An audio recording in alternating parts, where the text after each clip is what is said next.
What is up, wrestling fans? Welcome to episode number 267 of the Smark Out Moment Smack Talk podcast. This is the Hot Tags edition of the week, where I'm going to be breaking down some of the current events, rumors, and news going on in the world of pro wrestling from the past few days.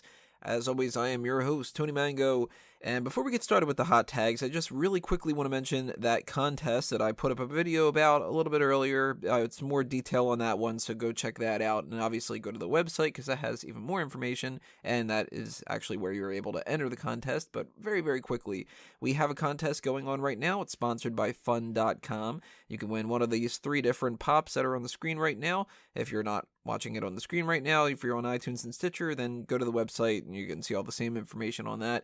But those are the Road to WrestleMania giveaway pops that we're doing right now, so go check that stuff out. And really quickly on top of that, we have another one going on for Fanboys Anonymous, so if you're into Star Wars and you want to take advantage of the Captain Cassian Andor or Darth Vader ones for that giveaway, go ahead and check that link on fanboysanonymous.com. And with that stuff out of the way, let's get into the hot tags of the week. And are you ready to be depressed? Because that's how we have to start off, unfortunately. Man, it sucks to say this, but there is a GoFundMe campaign going on right now to cover the funeral costs of Drax Shadow. If you're not familiar with what that name was, it was this little kid. He sent in a submission tape for the Tough Enough challenge that was happening. His name was Elijah Mainville. And he was diagnosed with stage 4 neuroblastoma, which I am not going to even attempt to figure out what the hell that actually is, but it's awful, I'm sure. He unfortunately passed away January 8th. So he was given the nickname Drax Shadow. They did a WWE thing about that. And sadly, the inevitable ended up happening. So right now, basically all I want to put out there is a link in the description below for the GoFundMe to help his family, his friends, and deal with all that other kind of stuff like that. Obviously, there's nothing really to talk about in here. It's an awful thing that you wish would never end up happening, and it sucks for everybody involved with that. So, yeah, that sucks, man. That's a horrible way to start things off, but the reason I wanted to start things off that way is so we can kind of transition into a little bit happier stuff, which the next story is on a down note, but it also is kind of on a positive note. So that's where I'm starting to work my way into some other topics here. It's not just going to be all doom and gloom this whole episode, don't worry. But Ravishing Rick Rude is possibly going to be joining the Hall of Fame class this year. There's some rumors going around that not only DDP, like we were talking about last week or the week before, whenever I took care of that, I think it was last week, but it's possibly also going to happen to Rick Rude. He can go in either as his own separate category, or maybe they'll do what they did the last time where they had a bunch of different people who had passed away into one big lump sum of God, I can't even remember what the hell they were calling that. Let me look that up real quick while I'm rambling on here, but that was something that I think that they're going to use a lot for the older guys. I don't think that's going to be applicable really as much to Rick Rude. He as a legacy inductees, that's what they're calling it, okay. So those people were a lot of like the NWA and stuff, if I remember correctly. And I can't imagine that they would gloss over what he's done. They had a lot of good stuff with Rick Rude from the time period that he was in the company. He was an Intercontinental Champion. He was one of the top heels for a long time. He had a big feud with Ultimate Warrior, which, give or take, some people really loved it. Some people didn't really like it all that much. A lot of people didn't really like it all that much because of Ultimate Warrior, but, whatever your opinion might be. He is still a good enough name that I think that he can go in separately if he is going in, because we don't know that for sure either. This is just a rumor. There's nothing that's been official or anything that's even been posted on WWE.com to speculate for it, as far as I'm aware. So this is just all chatter, and whatever the legitimacy of that is, we're going to put that aside and just speculate for now. I think Ravishing Rick Rude is one of those names that definitely needs to go into the Hall of Fame. It doesn't need to be this year necessarily. It could be any year, although it has to happen at some point. I mean, we have a list of a bunch of different people. We've done it pretty much every year where we break down the people who aren't in the Hall of Fame yet and the people that should be, and so on and so forth. We all know Owen Hart. We all know British Bulldog. We all know Bam Bam Bigelow. A lot of names, unfortunately, that have passed on over the past couple of years, but Ravishing Rick Rude is definitely one of them. So if they're thinking about putting him in, totally has my endorsement. I think that he's well deserving of that. So let's move away from the death And let's start getting into some of the more positive things here. Big Damo, or was it Damo? I'm not even too sure about that, has changed his ring name. He is now Killian Dain. And I think that sounds so much better. We have enough big such and such people in the company already. I mean, we don't have Ryback in there anymore, but he was the big guy. They are still calling Roman Reigns the big dog. We've got Big E. We've got Big Cass. We don't really call Eric Rowan Big Red anymore, but he was something that they were doing for a little bit there. The Big Red Machine, the Big Red Monster, Big Evil, all this other kind of stuff has happened through the past couple of years and on the roster right now. So it's like another big such and such is not going to stand out. Killian Dain, of course, is not going to stand out unless he stands out. But that is a name that I think sounds like a supervillain, and I love the name behind that. I don't know if it necessarily fits him, but I think that it's a cool name. So I think that this gets 2 thumbs up as far as I'm concerned. Killian Dain, that's something I can see people really getting behind. Now it's up to him to actually be Killian Dain and to get to the point where people start chanting his name. And if we start hearing Killian, Killian, the idea behind Killian and Killian's going to kill you, there's a little bit more flexibility here than just Big Damo. It's like, well, what's his name? Damo. And what is he? I don't know, he's big. That's it. So, go in a little bit different direction with a name that sounds like it could be a wrestler. It sounds like it could be a tough guy. It sounds like it could be an evil guy. I like that a lot. So, that's something that's cool. Let's keep that positive hype train going on here. WrestleMania 34 has been announced for New Orleans. That's going to be part of their tricentennial, and that's basically the main reason that they decided to go there, according to some reports.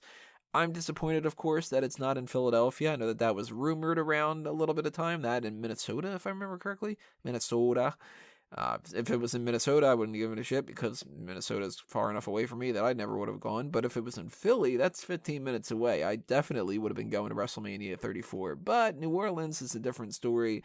I'm not going to be going there, I'm pretty sure, unless I can get some kind of a comp ticket or something like that. But the plane ride, the hotel, the tickets for the WrestleMania itself, I would want to try to do the VIP package stuff where they would have the Monday Night Raw and all that other stuff. So that means even more hotel stuff. Ain't no way in hell I'm being able to afford that. So that sucks for me. I guess I'm missing out on another WrestleMania. One of these years, they're going to have it close enough where I'm going to be able to go, and it's going to be a good fucking WrestleMania instead of that WrestleMania 29 crap that I got. But for the people in New Orleans, congrats to you guys. You get another WrestleMania.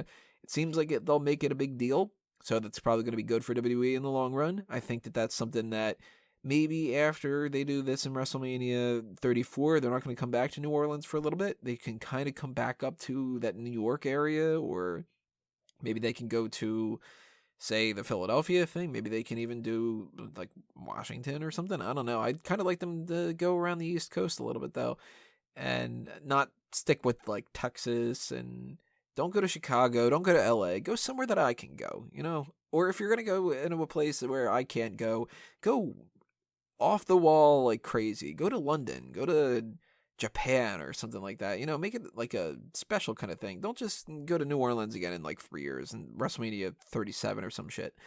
Let's talk about the logo a little bit, though. The logo, it looks pretty good. It's basically the same as what we had before for the most part. They're switching it up a little bit, making it green and instead of the whole purplish thing that they were doing. So I'm fine with it. They're keeping up the trend of just having it say WrestleMania and doing some kind of a background logo like the Dallas Star thing and the little play button for WrestleMania 30 or 31, not 30.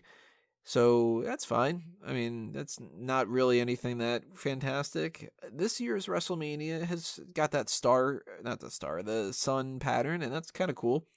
But as long as they don't start going into weirder territory, I'm fine with them keeping that whole tradition going and keeping them just being a WrestleMania with a slightly different design based off the location. It's kind of cool. I like it. But let's talk about a logo that does suck. The TNA logo. Anthem has changed. They are now fully invested to the point where they've even put Anthem in the logo. And I don't get it, man. Why do they have a blue fucking bird as part of the Impact logo? Some people are talking about the fact that Impact is not centered. Like, they decided that they wanted to put the IMP and then keep the A in the center and then just CT on the side. That bugs me a little bit as somebody who does some graphic design work, although I'm certainly not an artist, so, I can't be like, that's bullshit, and somebody who can actually draw more than a stick figure is like, no, that's actually fine. I'll take their word for it. But the bird, the fuck is the bird for? I don't understand that at all. Is it because it's supposed to be like a phoenix? That they're rising from the ashes of being a shit company? Because it doesn't seem like that's the case. Plus, phoenixes aren't traditionally blue. They're usually red, a little bit of yellow, a little bit of orange. They got fire behind them. It's a different story than some kind of a bluebird. Bluebird's more on the lines of the kind of stuff that you see outside your window in the morning. And I think that this is so dumb. And it wouldn't be bad looking either if it didn't have the bird. That's the thing. If they had kept the blue and kind of chrome color scheme, that's cool. It's fine. WWE has chrome and red for their primary stuff, and that's sort of the opposite sort of a thing. And if they kept the hexagons, I'm totally fine with that. It's a hexagonal ring. But what's with the fucking bird? This is the type of stuff that makes me really question who thinks that this stuff is a good idea with these companies, because maybe the bird would be good for other things. Like, if you've got the Bluebirds as your hockey team, then that could be a great logo for that. I mean, the bird doesn't look like it's badly drawn or anything like that, but birds have no association with professional wrestling. You can have a microphone. You can have a goddamn ladder, and it makes a lot more sense than that. A bird has nothing to do with it. So I'm very curious to see what they do to kind of incorporate this. Clearly, it's not going to be changing anything with the company as far as that bird's going to end up being the thing that changes the whole direction of TNA. But they're supposed to be doing some other things. Dixie Carter's not going to have as much power. Jeff Jarrett's probably going to have a lot more power. I don't know how that works into GFW, but I would assume that he would probably stop doing as much with GFW because it really hasn't kind of picked up a whole lot of steam. I remember they were supposed to be getting TV deals for that Amped program, but I don't remember ever hearing that they got any, and I don't remember seeing a damn show. I don't know who the champions are. I don't even know who the roster is at this point, because most of the roster seems to continue to go to TNA or just switch over to WWE with the NXT crew, like Bobby Roode and such. But, hey, I guess they're changing something, so whether you like it or not, I want you to know, leave a comment below. Tell me if you like the Bluebird or not. Last thing to talk about here is some speculation when it comes to the Royal Rumble. Kenny Omega has been the main talking point as far as the Royal Rumble when it comes to surprise entrants and stuff. Some people think that Kurt Angle might be showing up. Some people think that the Hardy Boys might. I don't think that either of those entities, the Hardy Boys or Kurt Angle, are going to show up. And I actually don't think that Kenny Omega is either. But John Cena got a lot of people talking. He posted a picture of Kenny Omega for his Instagram, which, if you don't know, his Instagram is just pictures. He puts no text on there. He doesn't explain it. And it could be random ass things, too. I have a feeling what's going on here is not a tease from John Cena that Kenny Omega is going to be popping up at the Royal Rumble. I think that this is a case where he watched Kenny Omega's match at Wrestle Kingdom 11, and he just posted Kenny Omega. Because he probably said, you know what, that was a damn good match. Let's post a picture of Kenny Omega out there and get people talking about it. Kenny Omega seems like the type of guy that could come into WWE and not be lost in the shuffle. I think if he did, though, all the reports that we're hearing about Kenny Omega still being somewhat under contract, or his deal doesn't expire until a little bit later than that, and he might not want to come to WWE because he doesn't want to be at a cog in a wheel and all that other kind of stuff, I don't think we'd be hearing as much of that. AJ Styles last year, there were rumors that he was going to be coming. A lot more sound rumors than what's happening with Kenny Omega here. Now, that being said, it is a little bit weird that Kenny Omega is following a very similar pattern to what AJ Styles did. Styles and Nakamura had a great match at Wrestle Kingdom 11, or Wrestle Kingdom 10, and then started having a little bit of buzz that he would pop up at the Royal Rumble, and then he did. And he ended up feuding with John Cena for a good portion of the year. Kenny Omega could be in the same kind of boat here, where maybe he has his match at Wrestle Kingdom 11. WWE has gotten to a point where they want to sign him. They want to bring him straight to the main roster and not have to do the NXT stuff. Maybe he can get involved with Gallows and Anderson, and he can start doing the whole stuff when it comes to the Bullet Club, because they need somebody. And it's not going to be Finn Balor. But who's to say Kenny Omega and Finn Balor don't feud with each other? I would love to see either Omega in the Royal Rumble or Omega pop up maybe at like Fastlane or Elimination Chamber to give the tag titles to Gallows and Anderson. And that way they can get it off Sheamus and Cesaro, because I don't think that there's much of a future when it comes to those two. And then you've got the Bullet Club as an actual stable. Even though AJ Styles is on a different brand, they could do some kind of thing where they're just like, they smooth over in like a backstage segment, or maybe they cross over a little bit of WrestleMania, I don't know. But then we can have Kenny Omega feuding with somebody like a Finn Balor going into WrestleMania, maybe. That'd be awesome. Maybe he's just thrown into the mix for the Andre the Giant Memorial Battle Royal. I don't know. I have to start looking at the rest of the card to see where he can fit in there. But Omega in WWE would be awesome. I don't think it's going to happen at the Royal Rumble. If it does happen, you're just going to see a smile on my face as far as I'm concerned. I would love to be wrong about that.